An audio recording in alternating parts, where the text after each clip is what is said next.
back for game number 3. This one is going to be between the losers of game number 1 and game number 2. We've got ourselves Grin taking on 5 caster minions. Now, if you're kind of curious a little bit, yes, this game I'm actually going to be solo casting. It is quite alright. I have lots of experience doing so let's get cracking on the pro draft. For the moment, we've got ourselves the Jarvan and the Ezreal banned away by the side of Grin, and the Darius and Cassin taken away by 5 caster minions. Now, if we check in on the first game of the day, we look at the lineup from 5 caster minions. They had the Jinx, the Nautilus, the Zac, Cassiopeia, and Ornn. Oh, excuse me, that was the wrong team. It was actually, that was Literal Monkeys.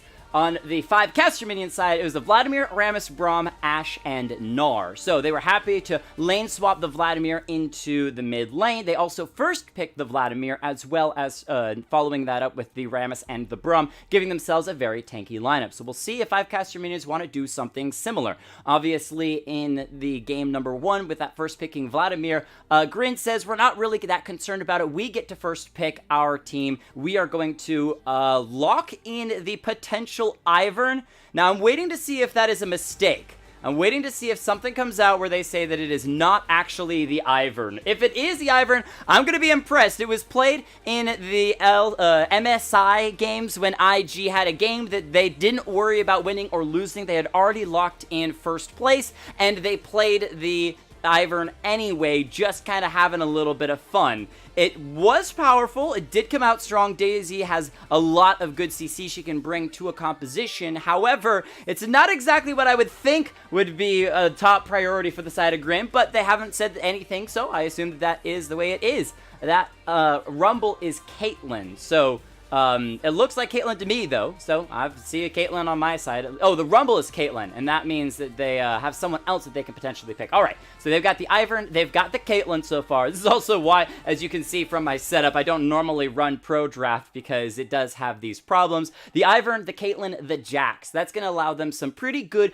pick potential. They also have the split push potential out of Jax. Jax, one of those incredibly strong champions that he can lead quite well in that split push. Pretty good damage, as well as, generally speaking, great in skirmishes. You don't necessarily want to 5v5 when you have Jax. That's not his best suit. You can, but it's not his best suit. And Caitlyn, being a siege champion because of her long range and great poke, is kind of, again, looking more at that potential 1-4, maybe even a 1-3-1. Ivern, definitely not a split push champion, so I'll have to see who their mid laner is. It could potentially be something like a Ryze or something like a, you wouldn't want a Azir.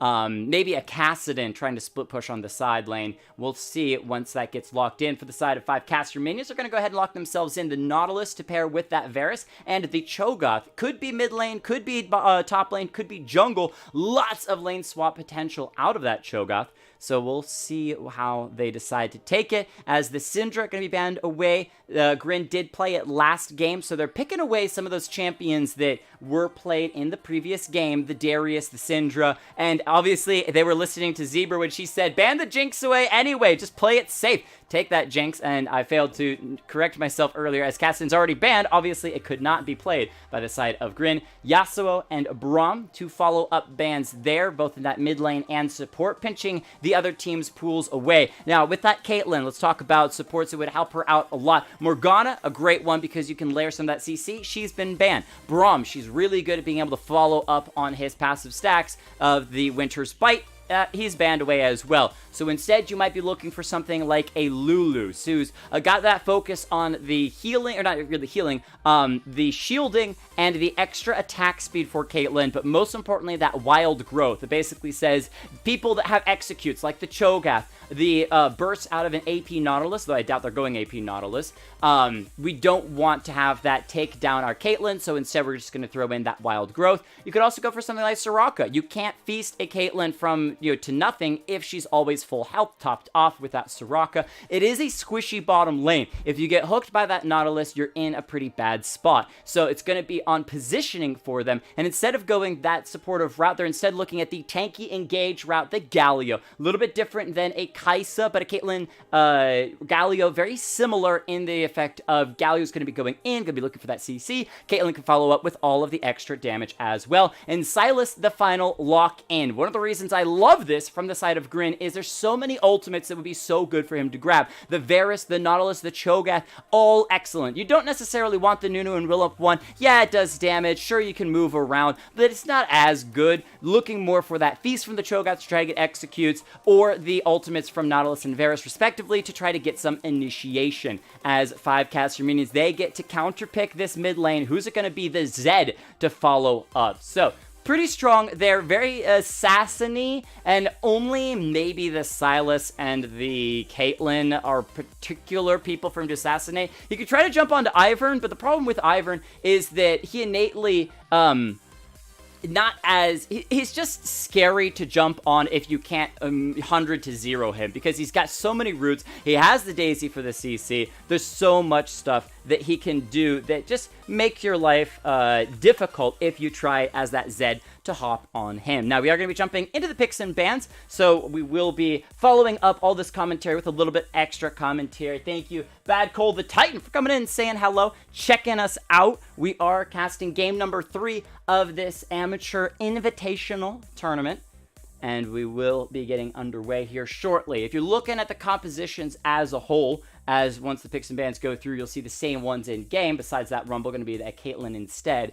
You're seeing, again, some potential 1-4, maybe a 1-3-1 if you have that Galio or Sylas splitting on a side lane. It's possible, though, going to be a little bit different. But here we go. Game number 3 of the day. We've got ourselves a doozy of one. Both these teams currently sitting at 0-1 in the group stage. But a team has to win.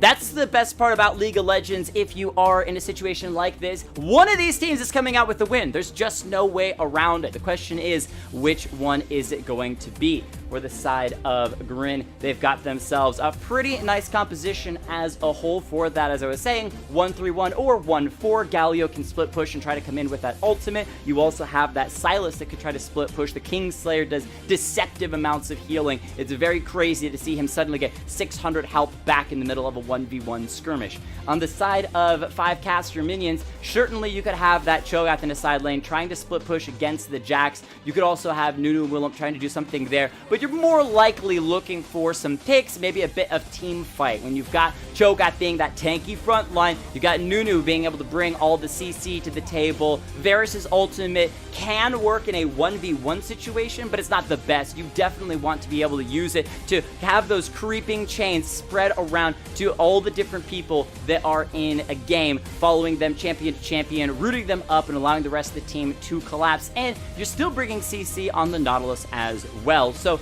you're looking for that skirmishing, you're looking for the fighting from the side of 5 caster minions, whereas Grin, they can play a bit more patiently. They don't have to be crazy this game. They're going to have that Caitlyn for the long-range poke. You've got Sylas, who his chains as well can poke out for a little bit, and then when he decides to commit, can go in, followed up by the Galio as well. And when you're in a split push potential situation with that Jax, you can just kind of delay in that mid lane or whatever side lane you've got those 4 members in, because Jax will slowly apply that pressure if Jax is ahead. That's the critical thing for the side of Grin. Jax cannot fall far enough behind that Cho'Gath wins the 1v1. He's got to be able to lead that, and so it's going to be imperative on Wife to make sure that Jax in that side lane is keeping up in, leading that 1v1, making sure he never truly falls behind. So we'll have to keep our eyes on that movement.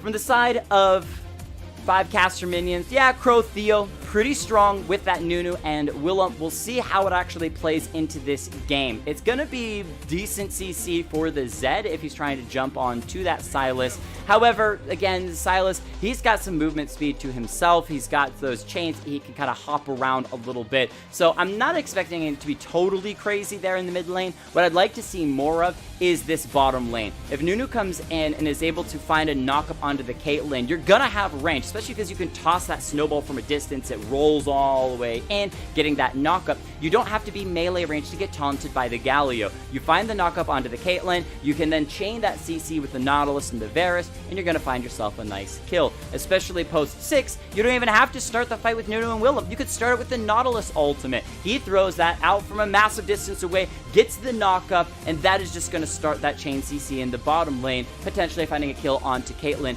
and you got to shut her down. I also would like to see him, especially between levels 1 through 6, in the top lane. Cho'Gath, not the best at being able to stay alive in the early game. He's very slow, very low mobility, doesn't have the cooldowns to throw out multiple knockups, all that sort of stuff. So you really want to protect your Cho'Gath. Make sure that he's not falling down in the early game, especially to this Jax. Once he hits level 6, he's got access to Feast. He's going to be stacking up a little bit of health. Maybe he's got his first item. It's not going to be as bad. Even if he has to flash or maybe dies once, he's got TP. It'll be okay. His job is just to keep the Jax from winning that split push and kind of delay Jax while the rest of the team is actually looking for those kills. However, if Nunu and Willem ignores the Cho'Gath, if Ivern is able to find those roots, let Jax come in as well, find the stuns with the counter strike, bringing in a ton of damage as well, they could just layer, take down the Cho'Gath. You shut him down 1, 2, 3 times throughout the early portion of the game, he's going to take so long to truly come online.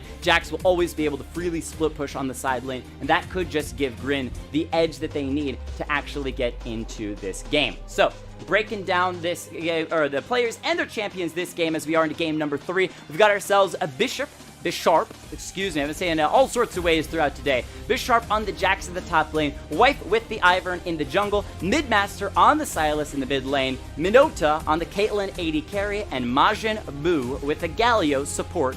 To the side of 5 caster minions, we've got Puffin with the Cho'Gath in the top lane, Crotheo on Nunu and Willump on the Nunu. Crotheo with the Nunu and Willump in the jungle, Vortex Slayer 999 with the Zed in the mid lane, Barack Obama, welcome back, playing the Varus AD carry role, and Preacher Boy 12 with the Nautilus support. And if I can take just a second to plug my channel for just a minute, we shoutcast every Tuesday and Thursday custom draft games. Now, what does that mean? On Tuesday, we do team scrims. We focus mainly on having 2 teams, and usually they can either bring their own teams or find some teams within the XLNC community to try to scrim against, and we just have a fun time shoutcasting with all the hype that we can get in those games. Then on Thursday, we do just free play. I've been working on bringing enough people into the community that we can have plat above teams and gold below teams, but most of the time for right now, while we're still continuing to grow, we just bring in literally anyone who's watching on the Twitch channel. They sign up, they jump in, and we get a game going. We even out the teams as best we can to make sure that no team has a massive advantage, but we do what we can to make sure that happens, and it is a fun time. You can make your own amazing plays. All the games that are casted end up on YouTube, so you can check them out later, analyze your own plays, see what you could potentially do better. And that's what amazing stuff like this amateur league, as well as the casting does, is it kind of gives you an opportunity to sit through a game and watch your own plays to see what you can improve on, but also adds that touch of extra bonus and flavor, a little bit more fun than just sitting there on the league client, just boredly watching you farm away because, okay, I guess I could have stepped forward and done a little bit extra hit there. Not that great. Okay, back to the game. Actually, I want to check very briefly. I can usually do this when I have a duo caster hiding away, but as I don't have a guest caster, I could definitely pull something in. Yes, Grin, it is indeed pro nibs. Sometimes that does happen, as I said, because I don't have the best of setups for pro draft. Generally speaking, I don't like pro draft because it's not as reliable. But that said, it is a good tool if teams feel that they need to be able to bring in that extra opportunity if their top laner just doesn't have a deep champion pool to pull from to then trade away to other allies. Everyone can kind of grab their own favorite champion. That's always good to see. Looking at these teams, we've got ourselves, again, the front line of the Cho'Gath, the Nunu and Willump, the damage out of the Zed and Varus, and just a CC tank coming out of Nautilus. So you still want to find those team fights, but the big thing from 5 caster minions, what I want to see this game, is their ability to move and play around the Drake. Because Cho'Gath's Feast is so good at controlling these neutral objectives, being able to find those Drakes, feast them down, give himself not only those stacks, but also the team as a whole controlling those neutral objectives could be crucial to building up that damage on the Varus, on the Zed, and being able to deal with a bit of a pokier team composition coming out of Grin. Just like the title says, Sanguri, this is the Amateur League tournament. So what is happening in this Amateur Invitational League is the fact that we are bringing together all sorts of teams from 6 different organizations to play in a big tournament. Today is the group stage, so we're going to have ourselves these first 3 games from Group C, and then switch over to Group D, which will be just after this game, and cast those as well. All the games have been going on during or between the games. You can check in with the bracket on the stream. I bring that up for you to watch, so you can check in as well. We got ourselves some pretty hype action games to play today.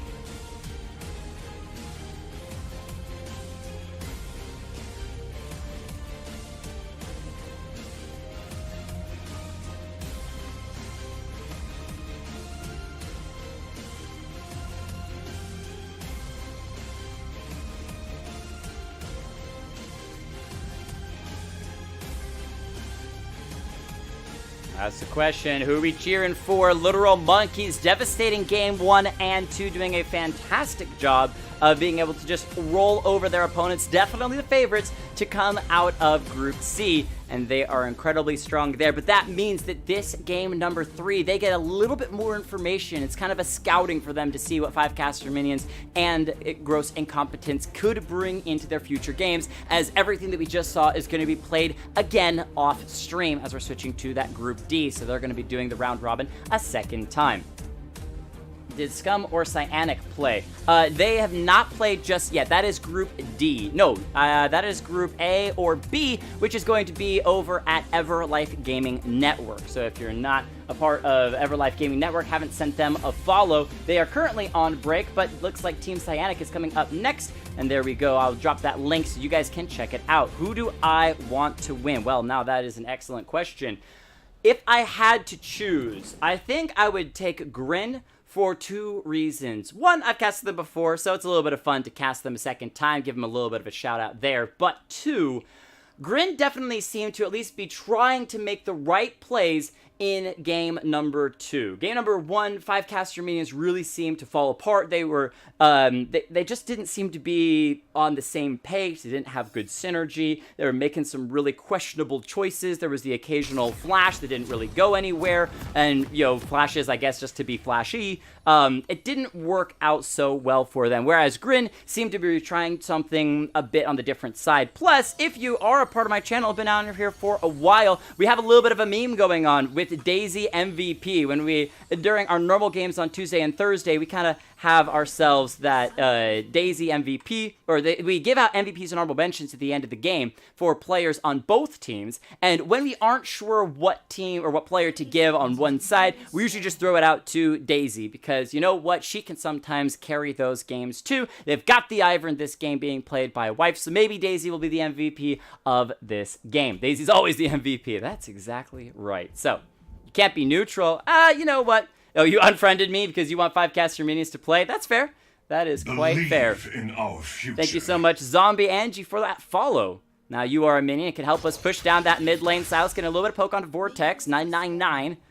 He's just hanging around trying to get a little bit of vision. He knows that the Silas is going to be here. They're not going to be able to do that much. As we're sitting here in kind of the waiting stages of the game, Ivan roaming towards that top side. I want to see where he actually begins jungling. Let's check in real quick what the Drake is. It's going to be an Ocean Drake. We have, so far, every single game started the game off with an Ocean Drake. Not nearly as exciting as any crazy Infernals, but still a strong Drake in its own right, simply because if you get it during the laning phase, you're going to get so much regen. If you get it in the mid-game, you also have regen, though you're focused more on trying to get that for your mana consumers, like the Nunu, like the Cho'Gath, and like potentially the Galio and Silas. As you can already see, burning through a little bit of that mana. Definitely going to keep our eyes on that, how he does here in that mid lane against Zed, who, once Zed hits level 3, he's got really strong opportunities to just start to chunk away on this Silas, and the key is especially to kind of stay alive to that level 6. If he can get 6 before Silas can, that is almost a guaranteed kill. You get the Electrocute proc off, you drop the Ignite as well, you have your ultimate. The problem is, if Silas keeps up in farm, he's going to get level 6 about the same time that you do, so he's going to have the Zed ult as well, and usually when I've seen this happen before, they end up killing each other, kind of going 1 for 1, keeping the lane fairly even. In the bottom lane, the Galio and the Caitlyn starting a bit of a stronger push. Again, as Caitlyn, you got long range, so you want to shove the opponent underneath a turret. But Varus and Nautilus doing a good job keeping the lane away from that turret sitting about here in the mid. You don't want to shove too hard for that Varus. You want to be able to poke people, but you also need to be in auto attack range to actually line up enough of those auto attacks you can then hit them with the Q or the E, burst those stacks, and get the extra poke damage.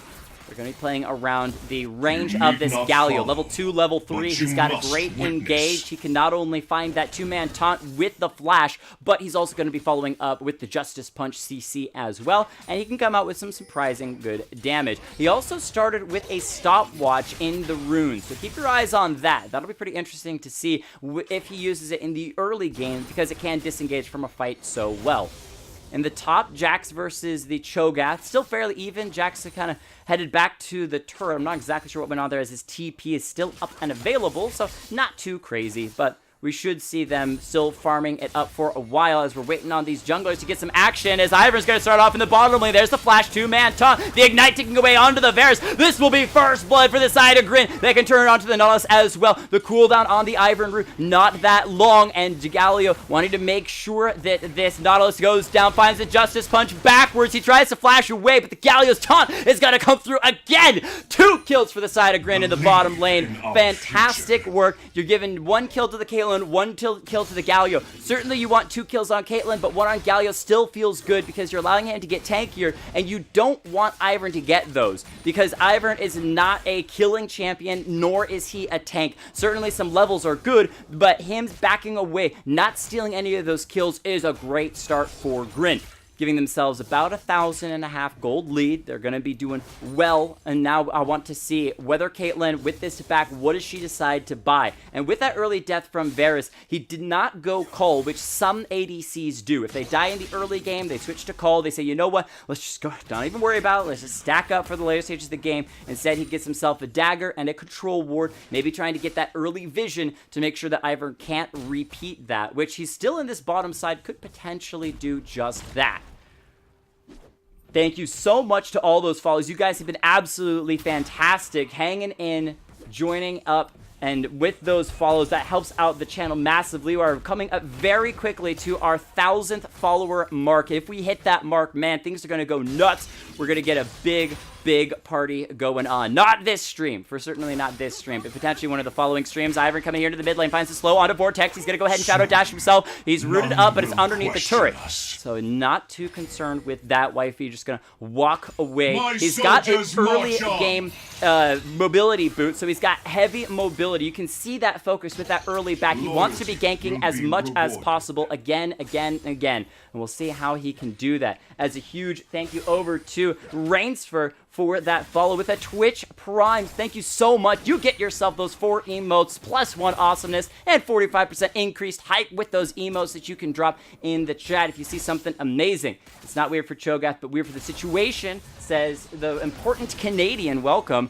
with that Cho'Gath in that top side. Yeah, you can see that with that comment, he's looking to actually damage the Jax as we see a potential engage here. Not going to do that much. A little bit of audio deja vu there from the Cho'Gath roar. It's actually, when you're thinking about this Cho'Gath in the top lane, yes, you might want him to be full-on tank. However, if he goes full tank, he has no response to Jax's pressure. He's just going to be losing out. So by taking the Comet, he's looking to poke Jax. When you're poking Jax, you're slowing down his opportunity to shove you underneath the turret, as the Ivern's going to come in as well. It's a 2v2 fight. The Nunu is rooted up for the moment. Crotheo trying to run away, Puffin also trying to escape. But we got a fight in the mid lane. The Zed ultimate stolen by Silas. The Kingslayer's not going to be enough. Both get popped, but the ignite from Vortex Slayer will win the fight in the mid lane. So it's a first kill for 5 caster minions as the fight at the top side falls apart. Ivern not enough damage, and Jax is literally sitting on just a health crystal and a dagger, so not going to be that much there, and you're dealing with 2 fairly healthy members. Now keep your eyes on the fact that Puffin is low mana, so he's going to have to back here shortly. He can't sustain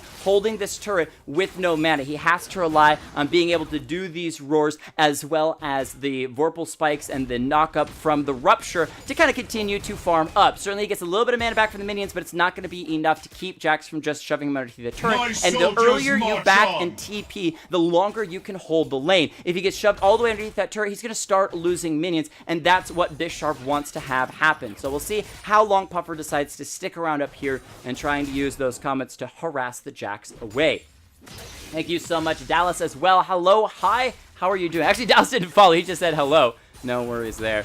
In the bottom lane, the Nautilus roaming up to get a little bit of vision onto the Ocean Drake. Nunu is in that bottom side as well. Ivern backing, so we could see a potential go for the Ocean Drake from 5 caster minions. The last time that they fought in this bottom lane with the Nunu, well, they haven't fought, sorry, excuse me, with the Nunu in this bottom lane, so he could try to come down here. For the moment, just going to continue to focus on that farming. As with that vision game down here, we got a little bit of a passive lane, so let me scroll up here and show you. You can see everyone focusing all their vision around this Ocean Drake. Currently, the Scuttle Crab controlled by the side of Grin, so they know where this Ocean Drake, they know if the side of 5 caster minions try to go for the Ocean Drake, and they can try to respond as well. One of the nice things with Ivern is that you can hop over walls with that root. Once you land it, he can follow up over the wall, so you can land it on the Drake or somebody in the Drake pit being beaten down by that Ocean Drake. Keep your eyes also on the level 6s. Nunu, level 5, Ivern, level 6. Once he gets that Daisy in the middle of a fight, it's going to be some extra tank and CC. It's not quite like having a 6th player on your team. Ooh, he comes to the bottom lane, hiding in a brush. He's not seen so far by 5 caster minions. So you can see, as soon as he hits that level 6, I want to use that pressure somewhere. Comes to the bottom lane. Nautilus is aggressively stepping forward, but Ivern says, you know what, I don't want to waste my time. The lane is kind of frozen. I'll walk away. I'm very curious about that, considering that there is that flash available on Majin again, as the fight in the middle lane going to break out. Nunu going in with the snowball. Ult for ult traded between Silas. No, hold on. Silas has not yet used the Zed ultimate. I thought that might have happened. However, the Zed, without having flash, is just going to walk away. Nunu flashing away from Jax, who roamed down here towards the bottom side. As soon as he saw that Nunu show up in the mid lane, he started making that roam. The Ivern going to come in as well, but with that pressure, knowing that Nunu doesn't have flash and is on the top side, Grin trying to respond by heading towards this Ocean Drake. Midmaster clearing out some of this vision. I love the control wards that they're placing. They're making sure that 5 caster minions are blind to this. They know that they're on the Ocean Drake. They know that they're around here, but they can't actually respond because they don't have any solid vision. Nautilus throws down a ward, but it's immediately control warded by the side of Grin. They get themselves the Ocean Drake, smited away by Ivern as a little bit of fight towards the mid lane. Midmaster going to be dropping low. However, we got a fight on the top side. Hold on. Fight back to the bottom side. There we go. Camera can't make up its mind. Daisy's called. Looking for Crow Theo, but the bite heal keeps the Nunu alive. In the meantime, the Galio has joined, gets the taunt onto the Nautilus. The burst damage out of the stolen Nunu ultimate is going to be too much, and they are going to get themselves the Nautilus. However, Silas still fell down. Continued with that poke from the Varus, as who takes down the Ivern. The Zed going in, but he's got no help. Galen can just one-shot it with an auto attack. Takes the Zed down. And that, looking for the Varus as well. Can she find this? That build for Peacemaker. Oh, Barack Obama. Sidestepping left and right. Might have just been able to walk straight and would have been better. But either way, is able to live. In the end, a small advantage for the side of Grin with the Ocean Drake and a kill lead. But that doesn't mean the gold lead has changed any. It's still even between the two teams. And Silas falling in that fight was critical. He had to stay in the middle of the fight to get the full effect out of that Nunu ultimate. That's why I said at the beginning of the game, it wasn't the best ultimate to steal. Imagine instead if he had stolen the Nautilus's ultimate and used it on Varus. That would have knocked up Nautilus as well as Varus, given his team time to turn and attack them. And Kaelin was just free shooting that entire time. Ooh, flash for flash, use a feast from Cho'Gath. Puffin finds himself his own first kill. Nunu was coming around from behind. However, that Cho'Gath in deep trouble as he's trying to get away. He might be looking for the execute, and there it is. Beautifully played by the Cho'Gath. You don't want to see an execute, but it's better than giving kills to the enemy team. And I was nervous that maybe that Jax had done enough damage recently to take down the Cho'Gath and get that kill credit. However, the flash feast from a pretty good distance, he knew his timings on that. He knew that it was just going to be an execute. So we'll keep our eyes on that. Even though he did go down, that's not actually gold to anyone on the members of Grin. With that feast as well, giving him a small advantage in that top side. We'll see how those items stack up, as they haven't completed any major items yet. It's just kind of getting parts and parcels of all of these different items. Jax as well, looking for that Trinity Force, only has 2 of the 3 necessary items to pick that up. Plates going down the bottom lane for 5 caster minions. little bit of extra gold onto that Varus, who's down in CS. We check in on gold. He's actually down about 500 to the Caitlyn, but that's heavily off of the fact that she has 2 kills and 2 assists, about 10 CS lead. And with that Infinity Edge completed, she's going to have a bit of a power spike in that bottom lane. Not a huge power spike, but just a power advantage over this Varus if another fight breaks out. Something I'm loving about this game. Look at all the boots of mobility on the Ivern, on the Galio, on the Nautilus. You know these teams are wanting to collapse. You know these teams aren't focused so much on, I'm going to win my solo 1v1. I want to join teammates. I want to join where we're moving to try to group together and get some of these fights going, or try to collapse on a fight that's already started. So those boots of mobility will help out there. I wouldn't be surprised to see Nunu pick one up as well, just to kind of speed things along. So game, once again, kind of calming down a little bit, focused on not only the farming, but these objectives. Nunu starting off that Rift Herald. We'll see if he's actually able to successfully get it, as Shelly's got some pretty decent health to her. And will take some time to take down the Ivern, kind of roaming up, might get vision on this happening. The Jack's going to be there. Ivern goes in, but the Galio ultimate is called. He's roamed out from the bottom lane. They're looking for the Nunu. Goodbye, Theo. Zed going to come up as well. But, excuse me, he is 1v3 at the moment. Vortex Slayer, we'll see what he decides to do. Can he commit to this to try to steal away Shelly? He's going to go in with that Shadow Dash. Can somebody stop the Shelly from going down? Silas chasing in. He's still got that Zed ultimate, but he's losing way too much health. Vortex solos him. Puffin going to be running away. And with the Elder Drake smited, it does go over to the Ivern, but they've lost one. Cho'Gath goes down as the Jax was able to kind of chase him down underneath that turret. Again, low mobility on the Cho'Gath. He eventually falls. Good taunt from the Cho'Gath. They're still trying to chase down Zed, who's wasting so much time. But again, it's good for the side of 5 caster minions because that bottom lane is advantaged, with Galio spending so much time here on the top lane and taking away the Zed kill, which is still a little bit better than having it on the Ivern. This should be the bottom lane first turret of the game secured by 5 caster minions. Elder Drake Pog. Oh, we're not to Elder Drake anytime soon. We're only at that 14-minute mark. All the plates are gone off of these turrets, with that first turret picked up in the bottom lane, and Varus getting a decent chunk of gold there. He is caught up even with the Caitlyn, has yet to back and get his first item of the game, so we'll see whether it's that Blade of the Ruined King or if he's trying to go for something a bit more lethality-based, as some Varuses are likely to do. Wife having not picked up the red buff. I think he just started that passive before heading back there to pick it up in a minute. The Wind Drake up and available now, just spawning. 5 caster minions there first to try to respond to it. Crow Theo clearing out some of that in the pit vision. However, he doesn't know that there's a ward that's still being seen. Crow the Theo going to get engaged upon. 3 members collapsing. He tries to get some healing, but it's not going to be enough. I think he bit the Wind Drake. The Wind Drake actually going to start attacking the Ivern as members of 5 caster minions. 3 of them around the corner, but it's going to be a 4v3 fight. Daisy's here as well. Going to take a little bit of chunk, but the ultimate pulled by Silas, so he's going to have that steal. What's he going to use it on? The smite from the Ivern secures the Wind Drake. Zed going to go in, throws down the ultimate onto the Caitlyn, but he is CC'd for days. He eventually falls. Silas able to heal back up, and now they're turning onto the Galio. A great Q from the Varus secures another 1 member, excuse me, 4 or 5 caster minions. They're going to turn and find the Caitlyn as well. That is a double kill for the Varus. The TP coming in from Jax on the fountain. I don't know if he's going to be able to make anything happen, especially since the Scuttle Crab was in favor of 5 caster minions. And a very interesting fight that ended up going fairly even, I would say. Certainly a Wind Drake picked up by Grin. However, it's a 2v1 fight. They get themselves the Zed, but they lose their entire bottom lane, and they have flashes forced out by the Ivern and the Silas to try to get over the wall to back away. Hello to X4N4T05 and Ellie BSS. Much easier name to say, Ellie. No, I love you both. Welcome to the stream.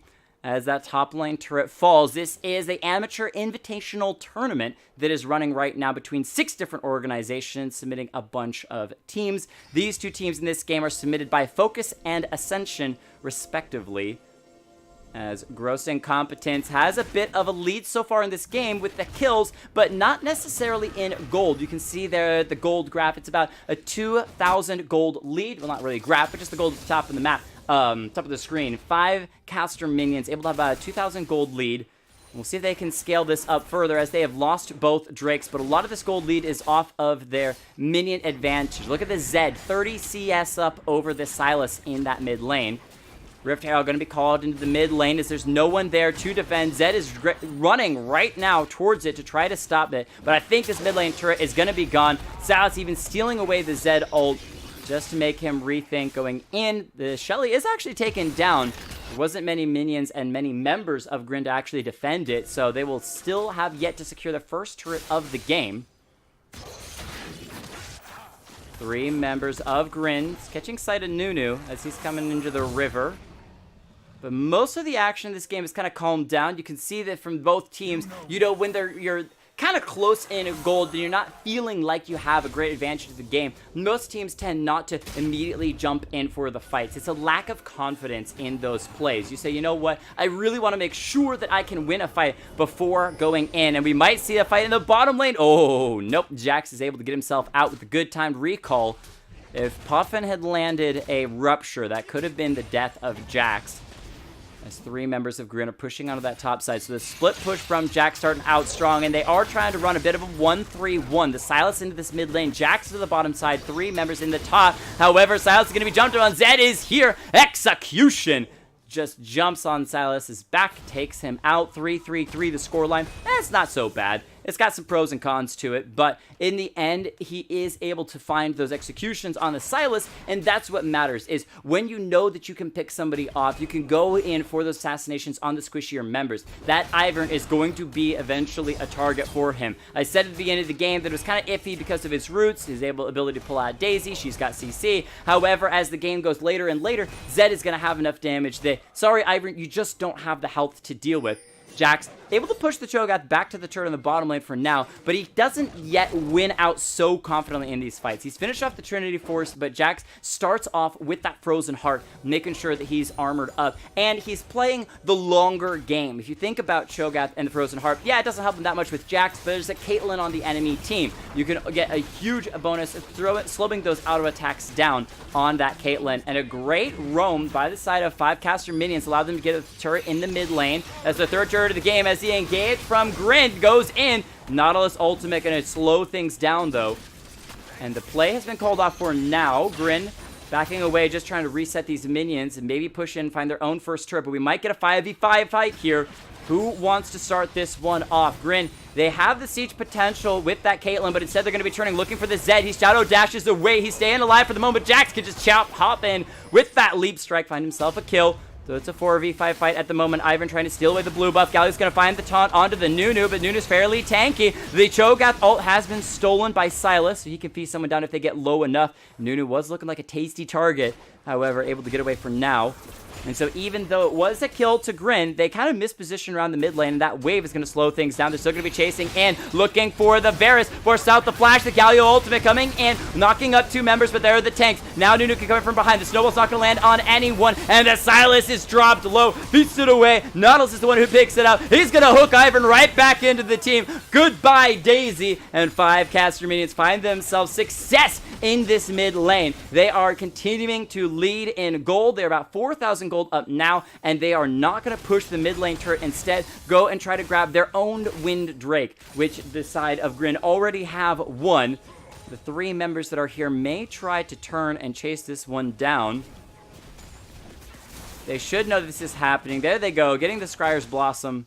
They see the Wind Drakes down to about half health. It's been pulled out by 5 caster minions. The ultimate from Cho'Gath not available, but Nunu Chomp will take it down. He's also had that smite take down the Wind Drake for themselves. Vortex dropping low. The ultimate pops, and Jax goes down.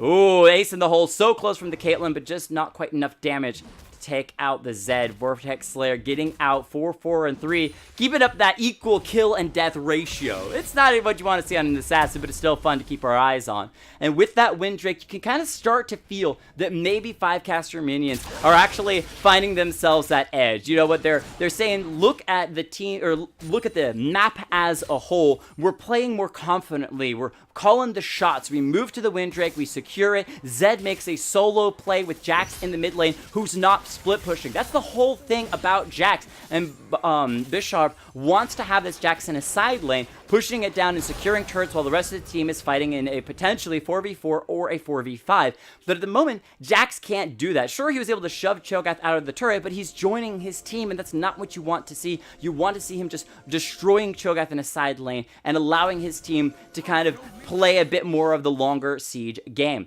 And when you're looking at scaling, Varus's damage is going to scale so well. Late game, he can just decimate a fight. He went ahead and picked up that Rage Blade. Even though it has been slightly nerfed, it can still be strong for him because he's not reliant on getting those 3 strikes like a Vayne is.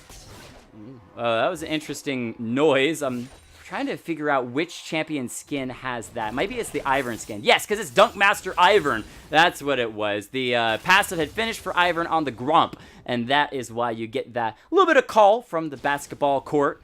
Maybe bring an Ivern in, but the Grump is stolen away, so he won't be able to make use of that dunk. Now Cho'Gath, Puffin, is taking a step forward, seeing all those members from Grin. The vision game is what's going on right now. Both teams trying to play for this vision. They would love to secure this Ivern jungle, make sure that he can't attempt to steal away the Baron once it gets started up by 5 caster minions. They've got the Cho'Gath, they've got the Nunu. An excellent wombo combo to take away the Baron. You can collapse so fast. Ivern hopping over the wall. What are you doing? He flashes back, but his flash is gone. That is critical out of Grin.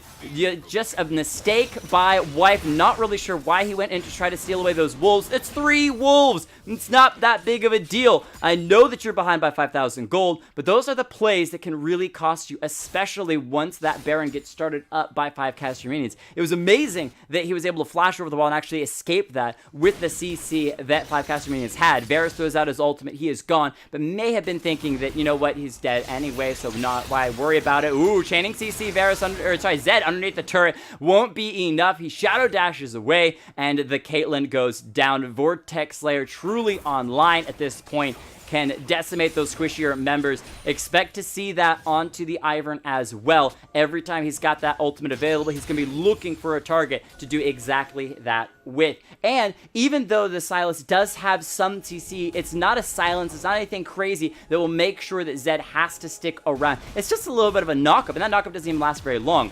Jax is split pushing on that bottom side on the turret, should be able to secure it, but with Jax shown down there, the Baron is started up by 5 caster minions. Ivern's alive and well, but they know they don't have to deal with the Caitlyn, who's just coming up from being down. Wife here already has Daisy out. Cannot feel confident diving in. Nautilus kind of playing that front line, pushing away the Ivern, hooks to the Daisy, trying to see if he can maybe set his team up to find yet another kill. They will not, so they all get that Baron recall off. However, Jax splitting on the bottom side after finding that one turret. Starts a little bit of damage under the second turret, but Cho'Gath is going to burn the TP to make sure that goes down. I don't like that as much. There was still a lot of health on that turret, and you could have sacrificed the turret, allowed Cho'Gath to recall, gets the home guards boost, runs out of the base, and even if that turret's down to about half health, you're also going to have the Baron buff on those minions. So you should still be able to hold that against the Jax, and you've burned that TP now, so you don't have it the next time Jax is trying to split push. You have to recall, you have to send the Cho'Gath to deal with that, and you won't have that TP to join for a team fight. Though with a 6,000 gold lead, the 5 caster minions are looking pretty good. They might be able to win a 4v5 anyway, especially if it's a 4v4. If that Jax is split pushing, he does have that TP, so he could make a 4v4 or 4v5 by joining his team. Cho'Gath split pushing on the bottom side. They're kind of doing exactly what I just said. Is the next Drake coming up? Nautilus going to steal away. Sorry, Sylas going to steal away the Nautilus ult. Vortex Slayer backing up, getting. Ooh, look at the electrocute damage. Drops Wipe to about half health. The Ivern having to stay back and play safe. Doesn't have Daisy for a little bit yet. And so the defense is started by Grin here in the mid lane. This is not what you want when you are a siege in composition with the Caitlyn. Look at her just running away, abandoning the mid lane second tier turret. That's going to be the 4th structure 5 caster minions have been able to pick up. Cho'Gath in that bottom lane. He's got the minions that can do the work for him. Double Canyon starting to poke away on that second tier turret. He's still going to be stepping forward, but he doesn't have to fight the Jax if he doesn't want to. He just has to let that Baron empowerment do the work for him. The next Drake started up. It's another Ocean Drake, tying up all the Drakes this game. So that healing and mana coming through for the Cho'Gath. Going to be great for the side of 5 caster minions, as they can just anytime the fight doesn't go their favor, they can back away, heal up with that Ocean. To be fair, so can Grin, but it's not going to be to as much effect. When you're looking at the tanks, right? The Cho'Gath, he's got himself the Frozen Heart as well as that Abyssal Mask. So he is super tanky. Oh, hold on. The Nautilus getting ulted by his own ultimate. Silas having soloed away. The Galio ult going to come in as well. They're fighting underneath the turret, but the turret is gone. Galio ult talent going to land onto 2 members, but Varus can just continue to poke away. Jax having to run Hextech Proto Bell out of the Nunu to try to get a little bit extra damage. Ivern to the back line, calling out the Daisy. The Nunu ultimate going to CC up Daisy for a moment, though. She's still going to be able to find the kill. MVP for Daisy. She's found one knockup. Looking for a second. No, she will be taken down. And even though 2 members of 5 caster minions fell, they were able to secure 3 and pressure on this bottom side. They can now break open the base from Grin, secure themselves the bottom lane inhibitor turret as well as inhibitor. Jax and Caitlyn are still here, so there is a damage dealer from Grin, but she can't step forward aggressively. She has to constantly fear Cho'Gath turning around and the CC from the Nautilus. One hook and she's dead. Varus, you saw that attack speed coming out. He's added a Zeal to his already strong kit, so he's going to be just burning people down with that attack speed as he started up this mid lane turret. Look at him destroy it bit by bit. However, Silas is here. He's stealing away the Varus ultimate, wants to use it against his team, running away. One of the crucial things is they didn't back, so they haven't spent the gold that they earned in that bottom side. They will walk away, though. So 12 kills to 15 makes this game look pretty even, but it's a 7,000 gold lead for 5 caster minions, and they are doing very, very well. This is one of the things that I was nervous about coming into this game, is 5 caster minions did not look good versus literal monkeys that we saw in game number 1. They seemed to kind of falter at all sorts of different places. They didn't really know what they wanted to do with their composition, and even this composition is a little bit all over the place, but they're making it work, and they are doing well. Bit more even game. Even still, whoa, Zed finds himself that kill onto Jax solo on that top side. He is truly popping off 6, 5, and 4. He's got that, I'm gonna mess the name up, Edge of Night as well for just that extra burst damage. I think at this point he can 1v1 almost anyone, and so when the mid laner of the enemy team can 1v1 anyone on your team, it nullifies that split push that Jax wants to be doing. It is exactly the opposite direction of what you want, and so they once again are back to just defending their base. The Baron buff going to fall off for 5 caster minions, so they're just going to be hanging out, waiting for the next either neutral objective to come up or for Grin to make a mistake. They have those super minions pushing on that bottom side of the map, slowly coming in, but they're not quite there yet, and so instead they try to go to the opposite side of the map, focusing on this top lane second tier turret, the only outside of the base turret that Grin have left. And that turret's going to be started up, drop down low. The Varus ultimate used against his own team by Silas, but they don't care. They're just sitting on that turret. Nautilus tanking up forever. Redemption going to be used, trying to heal people up, but they're already full health. The Zed dropping a little bit low. Ignite taking him down over the flash from the Ivern, trying to see what he can do to survive, but it will not be enough. The shield not going to keep him alive. Crow Theo taking up the turret for forever and a half. 3-member counter-strike by Jax, but he is in the midst of so many damage dealers, and everyone just feeding like a buffet line into Barack Obama. The Varus picking up a quadra kill and 5 caster minions. They played this game a little bit slower. They just slowly but surely walked it down throughout the game, winning objective after objective. Zed even celebrates by getting himself executed into the enemy team Nexus turrets, but those turrets will fall. Only the Silas coming up to watch the Nexus drop low and Grin. While they had a decent early game, they just could not win these fights, and in the end, 5 caster minions comes out with the victory.